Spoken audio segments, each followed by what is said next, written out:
የሶማሌ ክልል ርዕሰ መስተዳደር ሙስጠፋ መሐመድ ከስልጣን ወርደው መታሰራቸውን የተመለከተ መረጃ ወጥቷል። ይህንን እጅግ አወዛጋቢ መረጃ አጣርተን ዝርዝር ዘገባ አዘጋጅተናል። በቆይታችን ተሰሙታላችሁ። የብልጽግና አመራር በታጣቂዎች ተገድለዋል። ሁኔታው እጅግ ከፍተኛ መደናገጥን ፈጥሯል። ተጨማሪ ዘገባ አለን።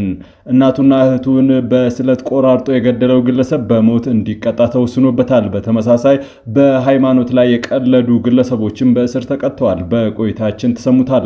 ውድ ቤተሰቦቻችን በዛሬው ቆይታችን እነዚህንና ሌሎችንም ሀገር አቀፍ መረጃዎችን በዝርዝር ወደ እናንተ እናቀርባለን። ለቤቱ አዲስ የሆናችሁ ሰብስክራይብ በማድረግ የደወል ምልክቷን በማብራት የቤቱ አባል ትሆኑ ዘንድ በታላቅ ትህትና እንጋብዛለን። በቅድሚያም የዕለቱን የቢዝነስ ዘገባዎች አስቀድመን ወደ ዝርዝር ዘገባዎቹ እናልፋለን። ጥበብ ሚዲያ የህዝብ ድምጽ ነው። በኢትዮጵያ ንግድ ባንክ አንድ የአሜሪካን ዶላር 153 ብር ተገዝቶ 156 ብር ይሸጣል። ፓውንድ ስተርሊንግ 200 ብር ከ7 ሳንቲም ተገዝቶ 204 ብር ከ8 ሳንቲም የሚሸጥ ሲሆን የአውሮፓ ዩሮ 176 ብር ከ8 ሳንቲም ተገዝቶ 180 ብር ከ3 ሳንቲም ይሸጣል። የስዊዝ ፍራንክ 190 ብር ከ7 ሳንቲም ተገዝቶ 194 ብር ከ5 ሳንቲም የሚሸጥ ሲሆን የኩዌት ዲናር 489 ብር ከ8 ሳንቲም ተገዝቶ 499 ብር ከ6 ሳንቲም ይሸጣል። የቻይና ዩዋን 21 ብር ከ8 ሳንቲም ተገዝቶ 22 ብር ከ2 ሳንቲም የሚሸጥ ሲሆን የተባበሩት አረብ ኤሚሬቶች ድርሃም 41 ብር ከ6 ሳንቲም ተገዝቶ 42 ብር ከ5 ሳንቲም ይሸጣል። የሳውዲ ሪያል 40 ብር ከ7 ሳንቲም ተገዝቶ 41 ብር ከ5 ሳንቲም በዛሬው ዕለት የሚሸጥበት ዋጋ ነው። ከፍተኛ ባለስልጣኗ ተገደሉ። ከታጣቂዎች በተተኮሰ ጥይት ተመተው ሆስፒታል የገቡት ከፍተኛ ባለስልጣን ህይወታቸው ማለፉ ተሰምቷል። ባለስልጣኗ የተገደሉበት ክልል ከሰሞኑ በመሬት መንሸራተት አደጋ ከፍተኛ ሀዘን እያስተናገደ የሚገኘው ደቡብ ኢትዮጵያ ክልል ነው። የተገደሉት ባለስልጣን በደቡብ ኢትዮጵያ ክልል ወሳኝ ኩነቶች ምዝገባ ኤጀንሲ ምክትል ዋና ዳይሬክተር ወይዘሮ አዱኛ አዛዥ ናቸው። ባለስልጣኗ መጋቢት 9 2018 ወደ አርባ ምንጭ ሲጓዙ በጋርዱላ ዞን ሆልቴና ሽላላ አካባቢ በታጣቂዎች በተተኮሰ ድንገተኛ የተኩስ እርምታ ተመተው ሆስፒታል ገብተው ነበር። በአርባ ምንጭ አጠቃላይ ሆስፒታል ረጅም ሰዓት የፈጀ ቀዶ ጥገና ከተደረገላቸው በኋላ ህይወታቸው አልፏል። ከቆሰሉ በኋላ ወደ ሕክምና ተወስደው መሞታቸውን የክልሉ መንግስት ባወጣው የሀዘን መግለጫ አረጋግጧል። ባለስልጣኗ የተገደሉት የተሰጣቸውን መንግስታዊ የሥራ ተልዕኳቸውን አጠናቀው በመመለስ ላይ ሳሉ ባጋጠማቸው ድንገተኛ ጥቃት መሆኑን የክልሉ መንግስት አስታውቋል። የክልሉ መንግስት በመግለጫው የጥቃቱ ፈጻሚዎች ያልተገባ ፍላጎትን በጉልበት በፍጥነት ለማስፈጸም የሚያደርጉት የጥቂት ኋላ ቀር ቡድኖች የጥፋት መንገድ ነው ብሏል። እንዲህ ያሉ የጥፋት ተግባራትን አምሮ እንደሚታገል የጠቆመው ክልሉ በጥቃቱ የተሳተፉና የተባበሩ አካላት ላይ አስፈላጊውን የህግ በላይነት የማረጋገጥ ስራ በትኩረት እንደሚሰራ ገልጿል። ለዚህም ህብረተሰቡ ወንጀለኞች ተለይተው ለህግ ቀርበው ተገቢው ፍትህ እስኪሰፍን ድረስ ትብብር እንዲያደርጉ ክልሉ ጥሪ አቅርበዋል። ይሁን እንጂ ፍላጎታቸውን በነፍጥ ለማሳካት በማለም ባለስልጣኗ ላይ ጥቃት ፈጽመዋል የተባሉ ታጣቂዎችን ማንነት በውል አልገለጸም። በደቡብ ኢትዮጵያ ክልል ከተመሰረተ በኋላ ከአስተዳደር ውዝግብ ጋር በተያያዘም በየአካባቢው አነስተኛ ታጣቂ ቡድኖች እየተፈጠሩ መሆኑን መረጃዎች ያመለክታሉ። በሃይማኖት ስነ ስርዓት ላይ ተገቢ ያልሆነ ድርጊት የፈጸሙ ግለሰቦች በእስራት ተቀጡ። በጋሞ ዞን ቁጫ ወረዳ የጥምቀት በዓልና የቃል ኪዳኑን ታቦት ክብር ዝቅ የሚያደርጉ ተንቀሳቃሽ ምስል በማህበራዊ ሚዲያ ሲያሰራጩ በነበሩ ግለሰቦች ላይ ፍርድ ቤቱ ውሳኔ አስተላልፏል። በ2017 ዓ.ም የጥምቀት በዓል አከባበር ወቅት በቁጫ ወረዳ የጋራ ቀበሌ ሕዝቅኤል አማጃና ማርዲዮስ ማጃ የተባሉ ግለሰቦች የእምነቱን ስነ ስርዓት ቃል ኪዳን ታቦቱን ክብር የሚነካ ቪዲዮ በቲክቶክ አማካኝነት ሲያሰራጩ እንደነበረ ተገልጿል። ይህ ድርጊት የሃይማኖትን ሰላምን የሚያናጋ የምዕመናንን ስሜት የሚጎዳ ነው በሚል የክስ ሂደቱ ሲታይ ቆይተዋል። የቁጫ ወረዳ ፍርድ ቤት የቀረቡለትን የሰውና የሰነድ ማስረጃዎችን ከመረመረ በኋላ የሚከተሉትን ውሳኔዎች አስተላልፈዋል። ተከሳሾቹ በ1997 ዓ.ም የወጣውን የኢፌድሪ የወንጀል ህግ አንቀጽ 942 ለመሰረት ጥፋተኛ ሆነው ተገኝተዋል። ግለሰቦቹ ድርጊቱን መፈጸማቸውን በማስረጃ በማረጋገጡና መከላከል ባለመቻላቸው እያንዳንዳቸው በአንድ ዓመት ቀላል እስራት እንዲቀጡ ተወስኖባቸዋል። የጋሞና አካባቢው ዞኖች ሀገረ ስብከት ጉዳዩ ላይ በሰጠው መግለጫ ቤተክርስቲያኒቷ ምንም እንኳን የሰላምና የይቅርታ ተምሳሌት ብትሆንም የሃይማኖትን ስነ ስርዓት የሚያቃልሉ ጸያፍ ድርጊቶችን በህግ አግባብ ተገቢው ምላሽ ሊያገኙ እንደሚገባ አሳስበዋል። ይህ የፍርድ ውሳኔ መሰል ድርጊቶችን ለመፈጸም ለሚያስቡ አካላት ትልቅ ትምህርት የሚሰጥ ነው ሲል ሀገረ ስብከቱ ገልጿል። የገዛ እናቱንና እህቱን በአሰቃቂ ሁኔታ በገደለው ወጣት ላይ የሞት ቅጣት ተወሰነበት።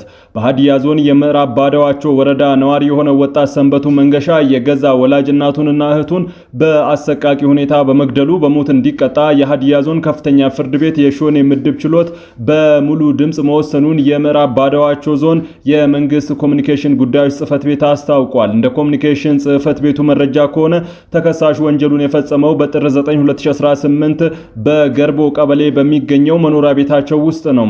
ተከሳሹ አስቀድሞ ባቀደው መሰረት የቤቱን በሮች በመቆለፍ እናቱን በሳንጃ አንገታቸውንና ሆዳቸውን እንዲሁም ጀርባቸውን በመውጋት እንዲሁም ጡታቸውን በመቁረጥ ህይወታቸው እንዲያልፍ አድርጓል። ድርጊቱን አይታ የጮኸች እህቱንም በተመሳሳይ ስለት መሳሪያ ጀርባዋን በመውጋት ወዲያውኑ ህይወቷ እንዲያልፍ ማድረጉን በአቃቤ ህግ የክስ መዝገብ ላይ ተብራርቷል። የምዕራብ ባዳዋቾ ወረዳ ዞን ፖሊስ ከአካባቢው ማህበረሰብ ጋር በመተባበር ተከሳሹን በቁጥጥር ስር ካዋለ በኋላ ለህግ አቅርቦታል። በችሎት ሂደቱ ውስጥ አቃቤ ህግ የአስክሬን ምርመራ ውጤትን፣ የተከሳሹን የእምነት ቃልና የሰው ምስክሮችን በማስረጃነት አቅርበዋል። ተከሳሹም እናትና እህቱን መግደሉን በችሎቱ አምኗል።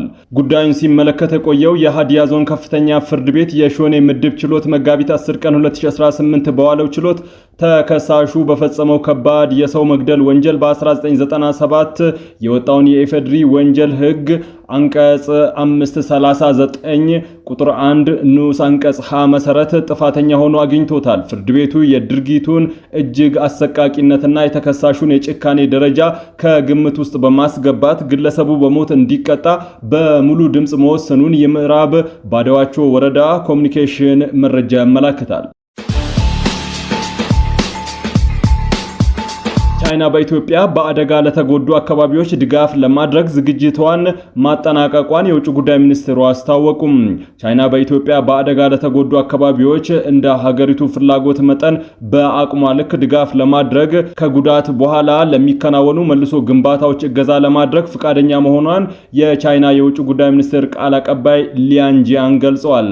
በቅርቡ በደቡብ ኢትዮጵያ ክልላዊ መንግስት በጋሞ ዞን የጣለውን ከባድ ዝናብ ባስከተለው የናዳና የመሬት መንሸራተት አደጋ የሰው ህይወት ማለፉንና የንብረት ውድመት መድረሱ ይታወቃል። በዚህ አሰቃቂ የመሬት መንሸራተት አደጋ ከ120 በላይ ዜጎች ህይወታቸውን እንዳጡም ይታመናል።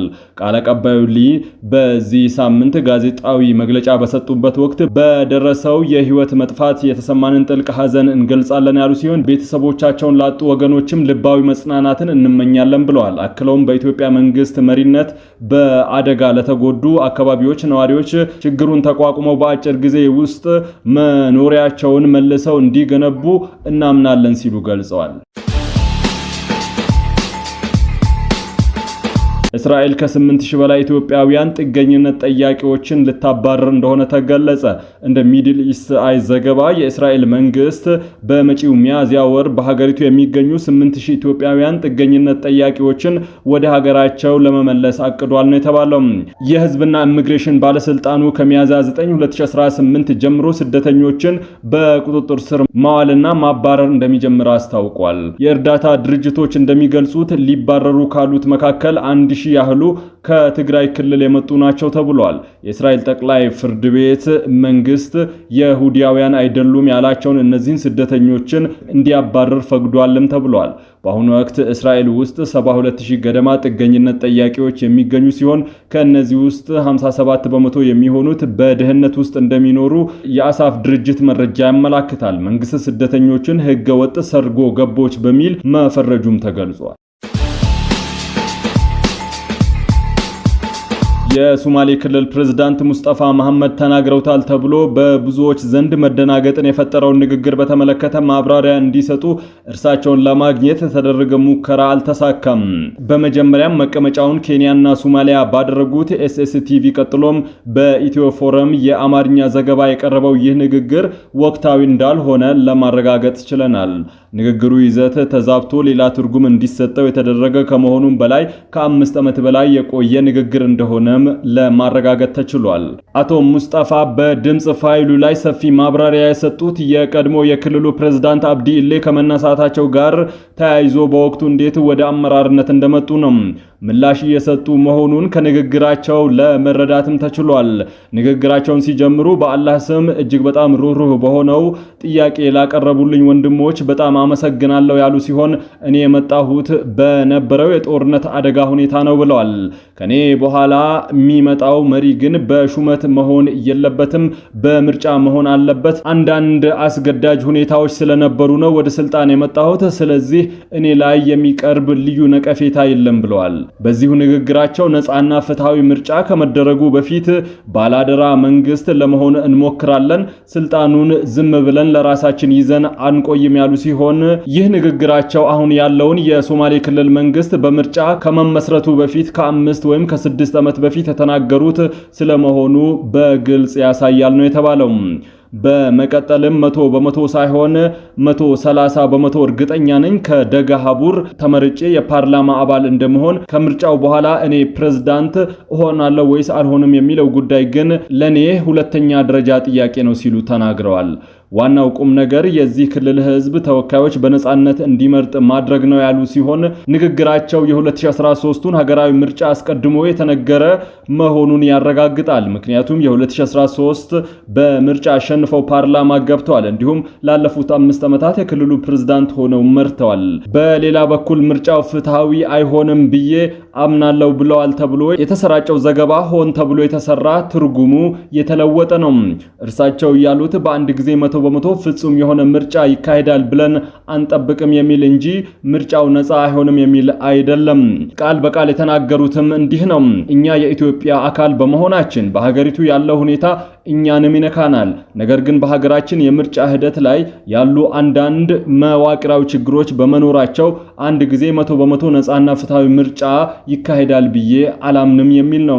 በሂደቱ ግን ስህተት የሆነው ነገር ለማስተካከል ዝግጁ ነን ነበር ያሉት።